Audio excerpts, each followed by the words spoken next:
The Mating School by Jonas Mears, chapters 33 and 34. Chapter 33. A week had passed, and Lily had still not been able to tell Anne and Sophie about the adjustment to her schedule. She'd missed 2 agility classes, and the third was just about to start.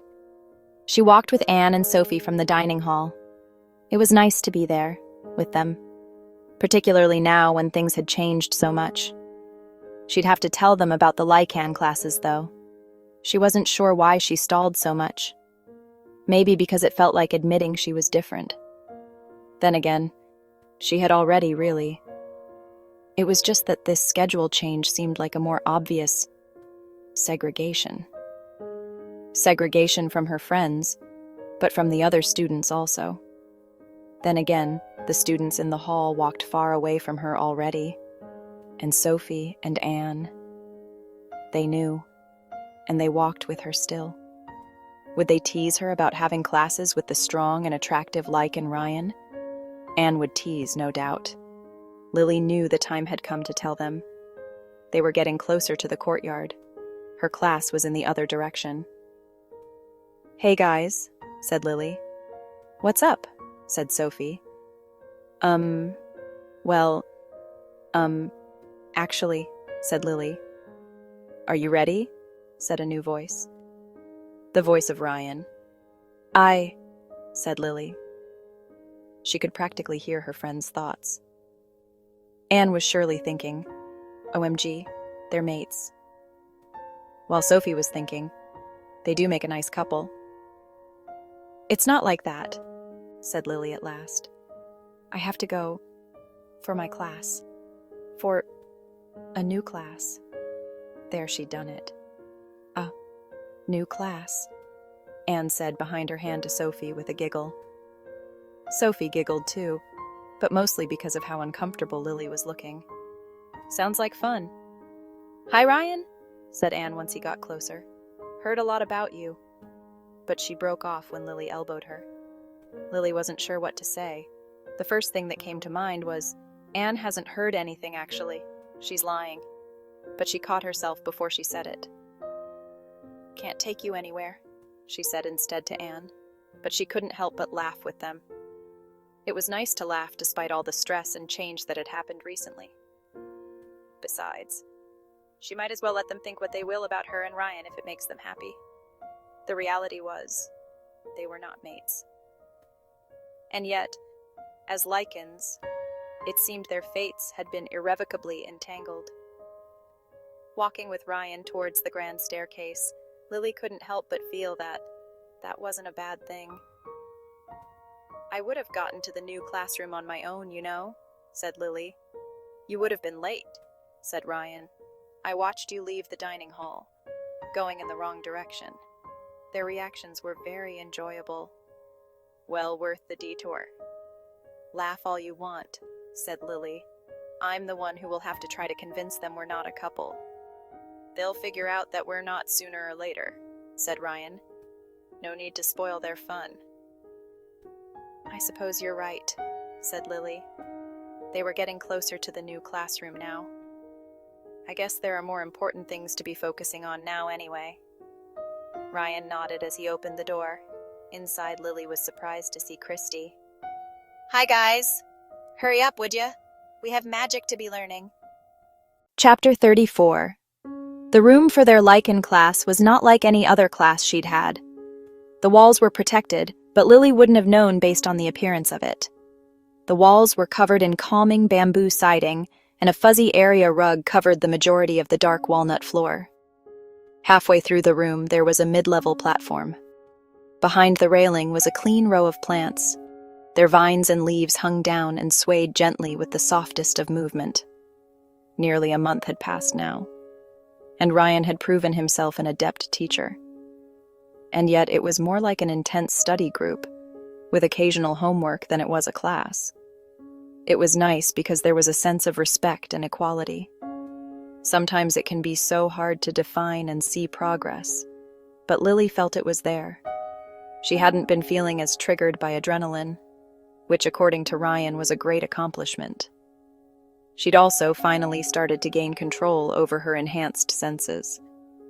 Whenever she walked through the halls, she reminded herself to practice. And despite her doubts that it would work, it seems it was working. This lesson, she'd finally be able to start something new. Mind magic. "How do I start?" said Lily, after Ryan had set Christy a focused goal that would help her to access her second animal form. "Think of a fruit," said Ryan. "Think of its color, shape, smell. Think of how it looks shaded a bit when it sits on a table in the low afternoon sun." "Okay," said Lily. "And then what?" "Focus on it, and don't let your mind wander. The smell and rich color. Think of how it looks when you slowly cut it in half." "Is it a lime?" "It was a peach," said Lily. "Well, I was close anyway," said Ryan. "If you say so," said Lily with a laugh. Ryan laughed too. "We'll figure it out. You try now. Think about the process of thinking, the color of the fruit, the taste of it." "It isn't a lime, is it?" said Lily. "Slow down, I haven't thought of it yet." "Oh, right," said Lily. "In time, do you think we'd be able to communicate like this?" "I think so," said Ryan. "It's hard to say, though. No one's ever really done it before. This is the best way to start, at least. Smaller categories of things that we can focus on more easily. From there, we'll hopefully be able to move on to animals, or common names. Start with the fruit, though. Do you have guess?" Cantaloupe does sound kind of good right now," said Lily. "Wow, you got it," said Ryan. "I think you're just better at sending the messages," said Lily. "Maybe," said Ryan. "But either way, it's a two-way street." Part 2. Anne stood in the dark corner of a second-floor office. The two school officials who had come when Irene attacked Lily were there, but their faces were a bit obscured by shadow. "She'd never buy it," said Anne. "You'll have to polish it. Make it seem legit. What's your suggestion, Miss Thompson?" "Well, it's hard to say, really," said Anne, feeling unexpectedly reluctant. "Maybe make something like a music box?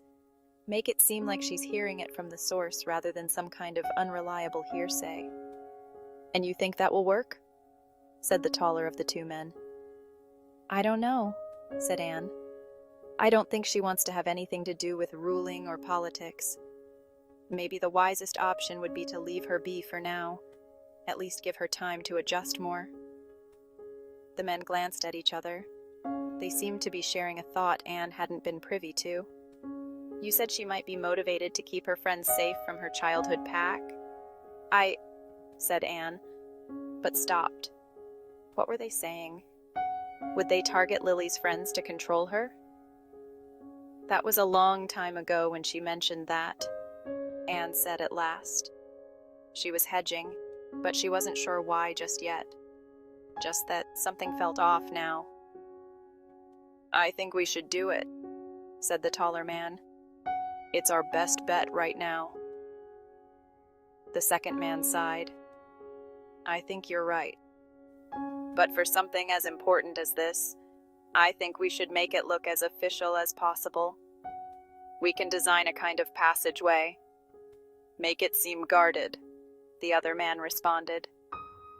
"Even if there's a small chance she takes the bait, it seems well worth the investment," said the shorter man. "I don't know," said Anne. "If she doesn't want to be a part of it, maybe we should just leave her be." "I understand your sentiment," said the taller man. "But we must do what's best for the school and shifter society. And in this situation, the way forward is very clear." "Unfortunately, we don't have much time," said the second man. "Can we count on you to facilitate the plan, Miss Thompson?" "Yes, of course," said Anne. "We can't afford for this to not work. You understand?" "I do," said Anne. "We must act to protect the majority.